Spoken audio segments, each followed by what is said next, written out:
ମେଘମାଳାରେ ଶୀଘ୍ର ଆଗମନ କରିବାକୁ ଯାଉଥିବା ପ୍ରଭୁ ଯୀଶୁଖ୍ରୀଷ୍ଟଙ୍କ ପବିତ୍ର ଓ ବହୁମୂଲ୍ୟ ନାମରେ ନିର୍ମଳଖରା ୟୁଟ୍ୟୁବ୍ ଚ୍ୟାନେଲରେ ଆପଣ ସମସ୍ତଙ୍କୁ ସ୍ୱାଗତ କରେ। ପ୍ରତିଦିନ ପ୍ରତି ପ୍ରଭାତ ଆମ ନିର୍ମଳଖରା ୟୁଟ୍ୟୁବ୍ ଚ୍ୟାନେଲ ମାଧ୍ୟମରେ ନୂଆ ନୂଆ ପ୍ରସଙ୍ଗରେ ପ୍ରଭୁଙ୍କର ବାକ୍ୟ ଶୁଣିବାର ସୁଯୋଗ ପାଉଛୁ। ପରମେଶ୍ୱର ଆମ ସମସ୍ତଙ୍କୁ ପ୍ରତି ପ୍ରଭାତରେ ତାଙ୍କର ପବିତ୍ର ବାକ୍ୟ ମାଧ୍ୟମରେ କଥାବାର୍ତ୍ତା ହେଉଛନ୍ତି। ସେଥିପାଇଁ ସ୍ୱର୍ଗର ପରମେଶ୍ୱରଙ୍କୁ ହୃଦୟ ସହିତ ଧନ୍ୟବାଦ ଦିଏ। ତାହା ସହିତ ଆପଣ ସମସ୍ତଙ୍କୁ ମଧ୍ୟ ଧନ୍ୟବାଦ ଦିଏ। ଆପଣମାନେ ନିୟମିତ ଏହି ଚ୍ୟାନେଲ ଦ୍ୱାରା ପ୍ରସାରିତ ହେଉଥିବା କାର୍ଯ୍ୟକ୍ରମ ଗୁଡ଼ିକୁ ଦେଖୁଛନ୍ତି। କେବଳ ଦେଖୁଛନ୍ତି ତାହା ନୁହେଁ, ଲାଇକ୍ ସେୟାର କମେଣ୍ଟସ୍ ଗୁଡ଼ିକ ଦ୍ୱାରା ଆପଣମାନେ ଆମମାନଙ୍କୁ ଅତ୍ୟଧିକ ପରିମାଣରେ ଉତ୍ସାହିତ କରୁଛନ୍ତି। ପ୍ରଭୁ ଆପଣ ସମସ୍ତଙ୍କୁ ପ୍ରଚୁର ଭାବେ ଆଶୀର୍ବାଦ କରନ୍ତୁ। ଆସନ୍ତୁ ଆଜିର ପ୍ରସଙ୍ଗ ନିକଟକୁ ଯିବା। ଆଜିର ପ୍ରସଙ୍ଗଟି ଏହି ପ୍ରକାର ଅଟେ, ଅନେକ ପାଳକ ହେବା ପାଇଁ କାହିଁକି ଇଚ୍ଛା କରୁନାହାନ୍ତି। ଅନେକ ପାଳକ ହେବା ପାଇଁ କାହିଁକି ଇଚ୍ଛା କରୁନାହାନ୍ତି। ପ୍ରିୟମାନେ, ବାଇବଲର ଗୋଟେ ପଦ ପଢ଼ିବା, ଏବ୍ରୀ 5 ଅଧ୍ୟାୟ ଏହାର 4 ପଦ। ଆଉ କେହି ଏହି ସମ୍ଭ୍ରାନ୍ତ ପଦ ନିଜେ ଗ୍ରହଣ କରନ୍ତି ନାହିଁ, କିନ୍ତୁ ହାରଣ ଯେପରି ଆହୁତ, ସେହିପରି ଈଶ୍ୱରଙ୍କ କର୍ତ୍ତୃକ ଆହୁତ ହେବା ଆବଶ୍ୟକ ରହିଅଛି।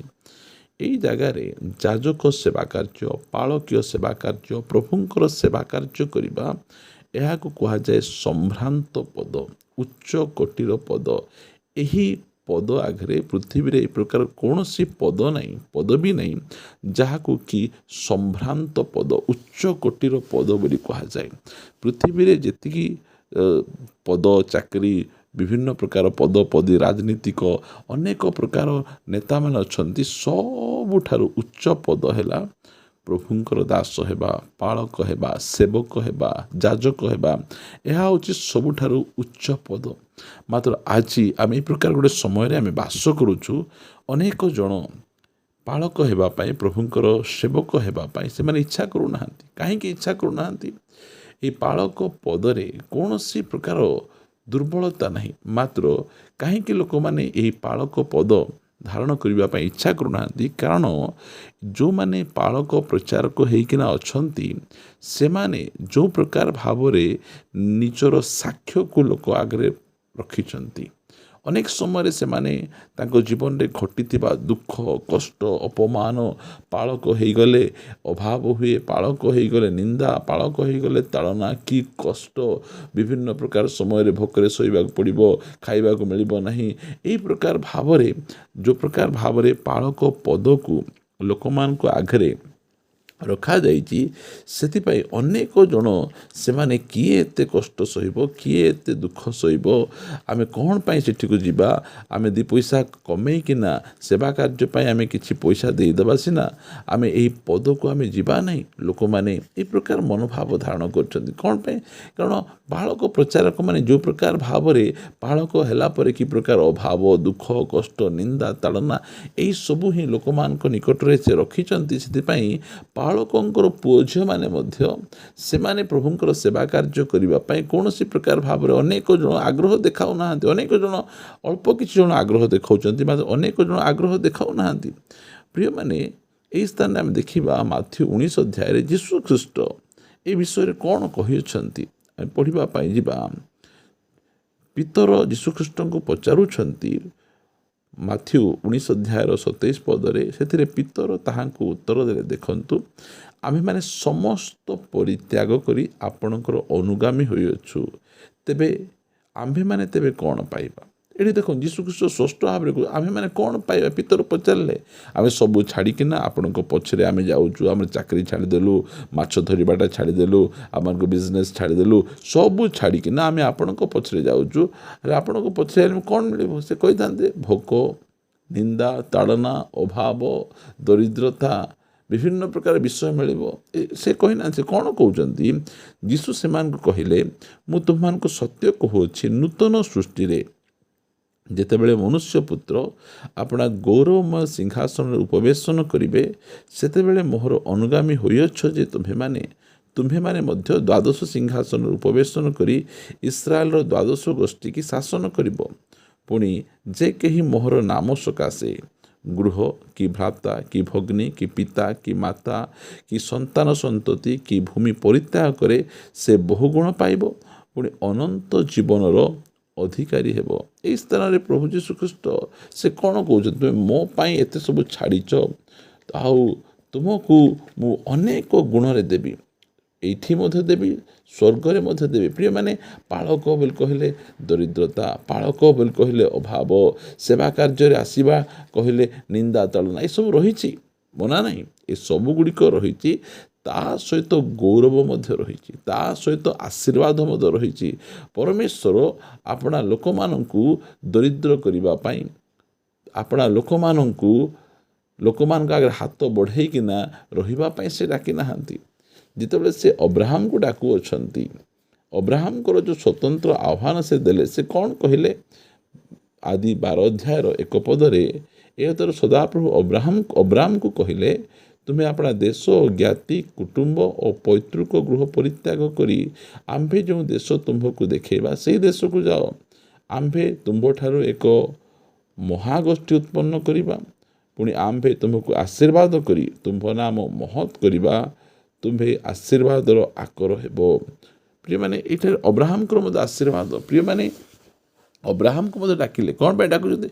ଆମେ ତୁମକୁ ଆଶୀର୍ବାଦ କରିବା, ତୁମ ନାମକୁ ଉଚ୍ଚରେ ସ୍ଥାପନ କରିବା, ତୁମ ଦେଇ ସମସ୍ତଙ୍କୁ ଆଶୀର୍ବାଦ କରିବା।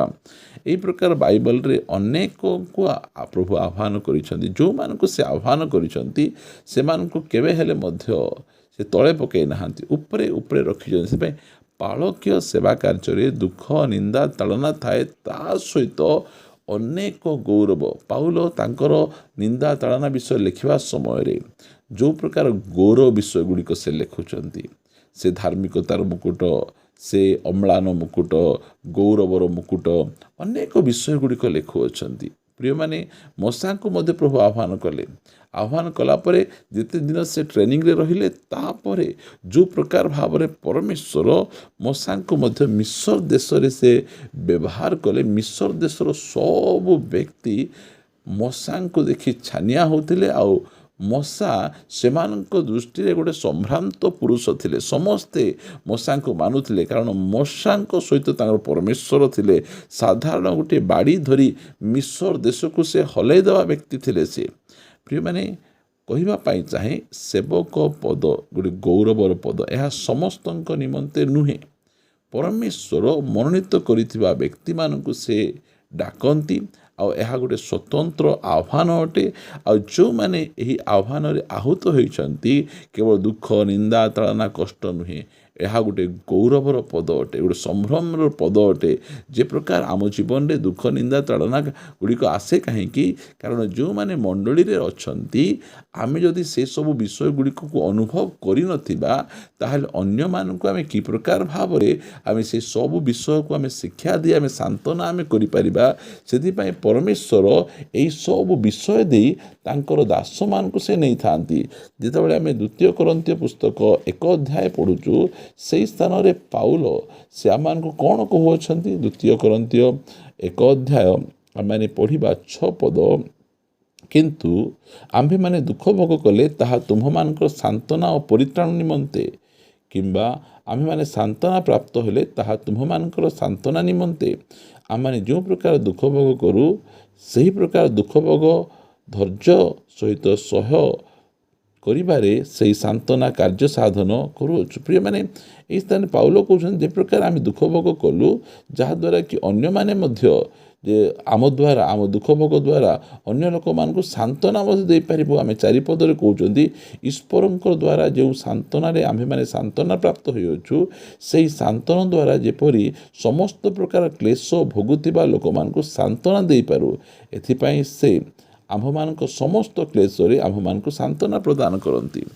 ସେବା କାର୍ଯ୍ୟମାନେ କେବଳ ଦୁଃଖ ଭୋଗ, କଷ୍ଟ ନଥିବ, ତା ସହିତ ଗୌରବ ଥିବ, ଆଶୀର୍ବାଦ ଥିବ, ପ୍ରଚୁରତା ମଧ୍ୟ ଥିବ। ସେଥିପାଇଁ ଆଜି ଅନେକ ଜଣ ଗୋଟିଏ ଅଲଗା ଆଙ୍ଗେଲ ଦେଖି ସେମାନେ ଏହି ସେବା କାର୍ଯ୍ୟକୁ ଆସୁନାହାନ୍ତି। ପ୍ରଭୁ ଯେଉଁମାନଙ୍କୁ ଆହ୍ୱାନ କରିଛନ୍ତି, ସେମାନଙ୍କୁ ଯତ୍ନ ନେବା ପାଇଁ ଜାଣନ୍ତି, ସେମାନଙ୍କୁ କୌଣସି ପ୍ରକାର ଭାବରେ ହତାଶ ନିରାଶ କରିବେ ନାହିଁ।